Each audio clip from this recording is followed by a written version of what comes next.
1.5 साल के अंदर में जितनी भी परीक्षा राजस्थान सरकार ने की है, सारी की सारी परीक्षाएं निर्विघ्न हो पाई। किसी प्रकार की उसमें लीक का विषय नहीं। अभी तक इन 1.5 सालों में 75,000 नौकरियां सरकार दे चुकी, 1 लाख नौकरियों का एक विज्ञापन जारी कर चुकी। अगले कुछ दिनों में 15-20 हज़ार नौकरियां और घोषणा होने वाली है। क्योंकि और जिलाध्यक्ष इनका संवाद के कार्यक्रम का दूसरा दिन आज था। अभी चौथे चरण की बैठक पूरी हुई है। इस तरह मिलाकर के कुल 20 लोकसभा पूरे हुए। अगला आखिरी राउंड जयपुर और जयपुर के आसपास के 5 लोकसभा क्षेत्रों का होगा, तो थोड़ी देर बाद शुरू होगा। मैं कह सकता हूँ कि अभिनव प्रयोग राजस्थान के मुख्यमंत्री भजन लाल शर्मा जी ने अपना किया। एक नवाचार है बिल्कुल। पूरे सभी सांसद, विधायक, सांसद प्रत्याशी, भाजपा विधायक प्रत्याशी, पार्टी के जिलाध्यक्ष और पार्टी के प्रमुख नेता, ये सब बैठ कर के 1.5 साल में राजस्थान सरकार की जो विधानसभा में जितनी बजट घोषणाएं थी उनकी परफॉर्मेंस की स्थिति, मुख्यमंत्री की घोषणाएं उनकी परफॉर्मेंस की स्थिति, कितने काम पूरे हो गए, कितने प्रगति पर हैं, कितने अभी शुरू नहीं हुए, एक डिटेलिंग उसकी निकल करके आई।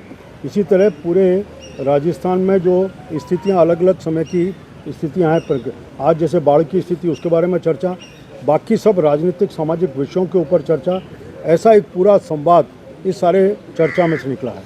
इन सब में एक भी आया है कि अभी आने वाले दिनों में कुछ संगठनात्मक विषय भी हैं। उन सब संगठनात्मक विषयों पर चर्चा।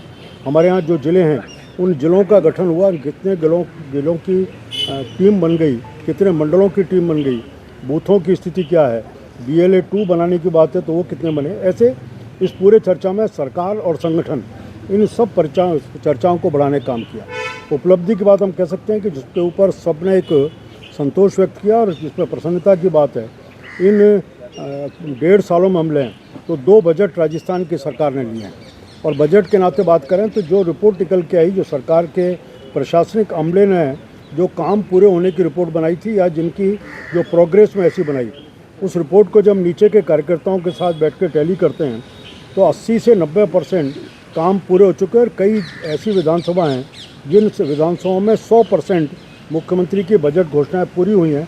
मुझे लगता है कि शायद ये इतिहास में पहली बार होगा कि 1.5 साल के कालखंड में जितनी बजट घोषणाएं थीं, एक एक ज़िले के नाते से उन बजट घोषणाओं को पूरा करने का काम मुख्यमंत्री के द्वारा हुआ। एक बहुत बड़ा, जब सरकार बनी थी 2-3 विषय बहुत गंभीर थे। पानी का एक बहुत बड़ा विषय था जिसको आज राम सेतु के नाते से जम्मा ERCP का विषय है, यमुना जल का विषय है, कुंभाराम की जल लिफ्ट योजना का विषय है। इन तीनों विषयों के ऊपर बहुत प्रगति के साथ इन 1.5 सालों में काम शुरू हुआ है। कुछ जगह यमुना जल की DPR का काम आगे बढ़ा है, ERCP के काम में प्रगति, कई जगह बांध बनाने का काम शुरू हो चुका। इन विषय को निकाल करके तो एक गंभीर विषय जिसको पिछली कांग्रेस सरकार केवल राजनीति करती रही, और राजनीति की पराकाष्ठा भी मैं उस दिन मानता हूँ जिस दिन केंद्र के जल संसाधन मंत्री गजेंद्र सिंह जी जयपुर आ गए राजस्थान सरकार के आग्रह पर। मुख्यमंत्री और जलदाय मंत्री उस समय के दोनों कांग्रेस सरकार के बैठक में रहना था, दोनों ही बैठक से नदारद हो गए।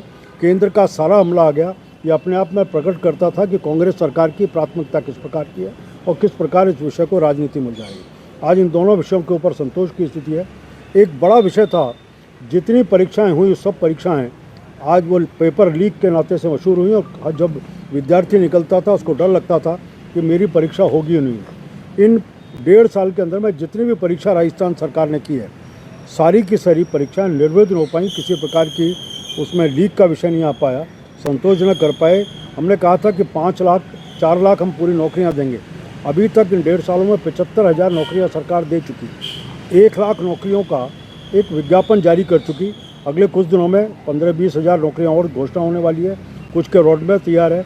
ये पहली ऐसी, मैं जितनी मेरी जानकारी है, आज़ादी के बाद पहली सरकार है जिसने अपने नौकरियों का कैलेंडर जारी किया है।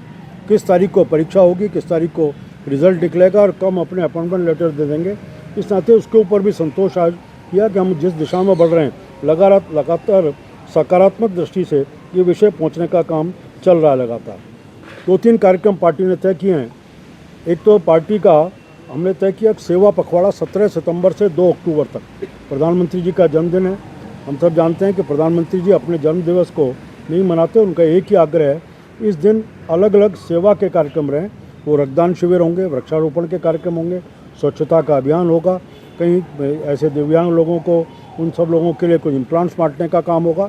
अलग अलग तरीके से पार्टी ने भी उसका पूरा एक प्रोटोकॉल चॉक डाउन किया है। 17 तारीख से 2 तारीख तक नीचे तक कार्यक्रम करेंगे। देश में खेलों को प्रोत्साहन 14 के बाद से प्रधानमंत्री जी का बार बार आग्रह रहा और हर सांसद को उन्होंने कहा है कि सांसद खेलकूद प्रतियोगिता होनी चाहिए। इसको भी पार्टी ने तय किया। इसके ऊपर पूरा कार्यक्रम बन रहा है, जिसमें नीचे मंडल के ऊपर विधानसभा के ऊपर लोकसभा के स्तर पर प्रतियोगिता होंगी।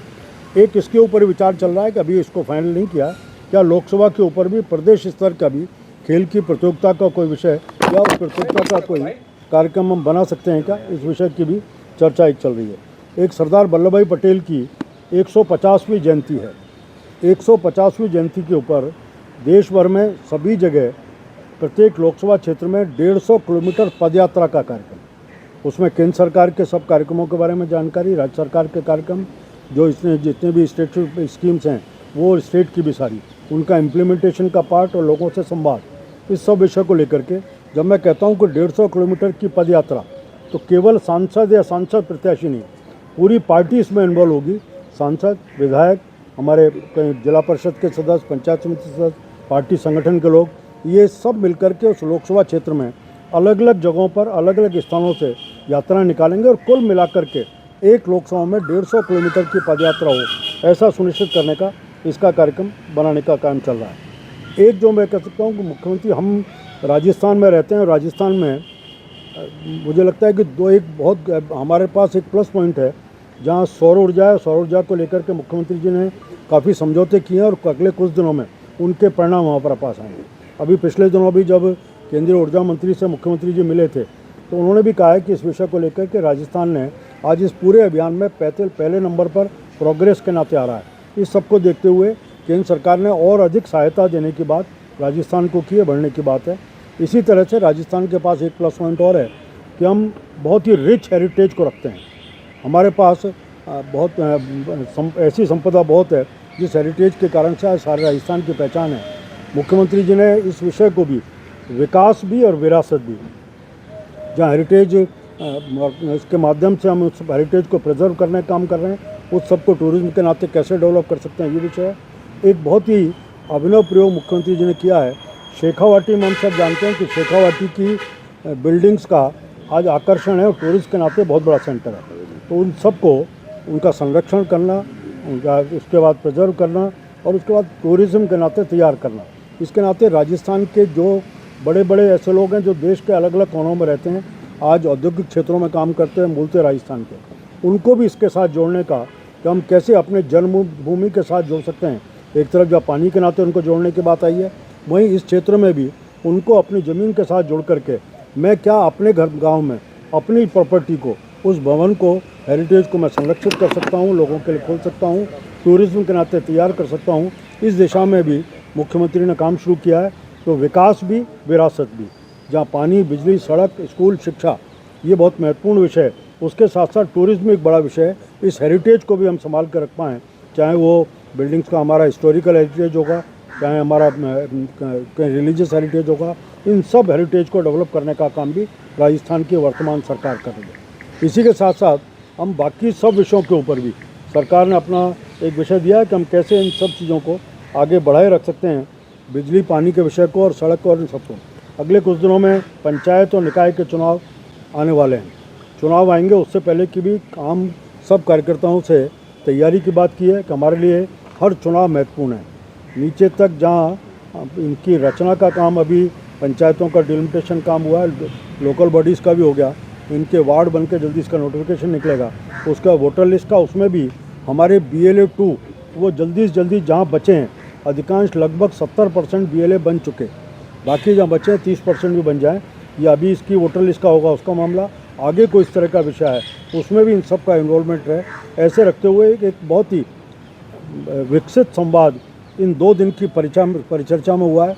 मुझे लगता है कि जहाँ सरकार के नाते से नीचे क्या चीज़ है उसका इनपुट मिला, सरकार के विषयों की जानकारी नीचे तक इन सब जनप्रतिनिधियों के नाते पहुँचने की बात हुई, और इसी में फिर हम आगे क्या रोड मैप हमारा बनना चाहिए संवाद के माध्यम से, इसका भी एक रोड मैप बनेगा जो अगले आने वाले बजट में पहले भी चर्चा होगी, लेकिन उसके लिए विधानसभा का सत्र आने वाला है, तो उसके नाते भी एक कुछ चर्चा इस सब में कौन कौन से विषय हो सकते हैं, क्या हो सकता है, एक मौलिक चर्चा इसमें भी हुई है। मुझे इतना विषय कहना था।